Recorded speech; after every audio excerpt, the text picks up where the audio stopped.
السلام علیکم ورحمۃ اللہ وبرکاتہ۔ بسم اللہ الحمد للہ والصلاة والسلام علی اشرف الانبیاء والمرسلین نبینا محمد وعلی آلہ واصحابہ اجمعین ومن تبعہم بإحسان الی یوم الدین، اما بعد۔ آج کا ہمارا عنوان یہ ہے، جو باب ہے الدعاء الی شہادت اللہ الہ الا اللہ،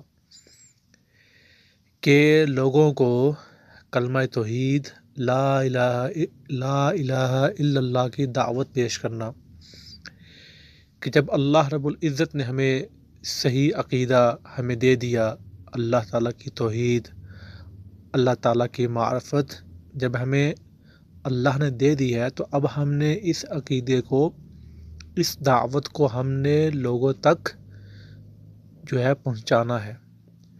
دوسرے لوگوں کو بھی ہم نے عقیدہ توحید کو بیان کرنا ہے، ان کو ہم نے دعوت دینی ہے۔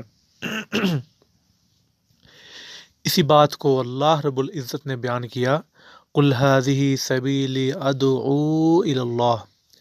اے نبی صلی اللہ علیہ وسلم، آپ کہہ دیں کہ یہ ہے میرا راستہ، اسلام، توحید۔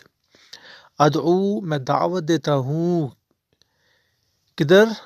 ادعو الی اللہ، میں دعوت دیتا ہوں اللہ کی طرف، اللہ کی طرف، توحید، عقیدہ توحید کی طرف میں لوگوں کو دعوت دیتا ہوں۔ یہ ہے میرا راستہ، یہ ہے میرا منہج، کہ جب ہم لوگ خود مسلمان ہیں تو اب ہم لوگ دوسرے لوگوں کو بھی ہم جو ہے عقیدہ توحید کی دعوت دیں۔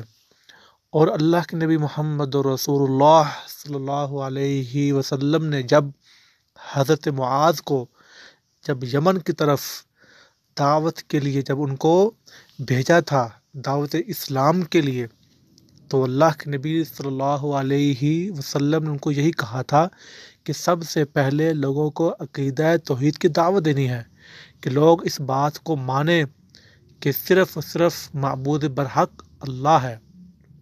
اور ایسے ہی اللہ کے نبی محمد رسول اللہ صلی اللہ علیہ وسلم نے حضرت علی بن ابی طالب کو جب بھیجا تھا خیبر کے لیے، خیبر کے میدان میں، تو ان کو بھی یہی کہا تھا کہ سب سے پہلے ان کو اللہ کی طرف دین اسلام کی دعوت دو، وہ ہے عقیدہ توحید۔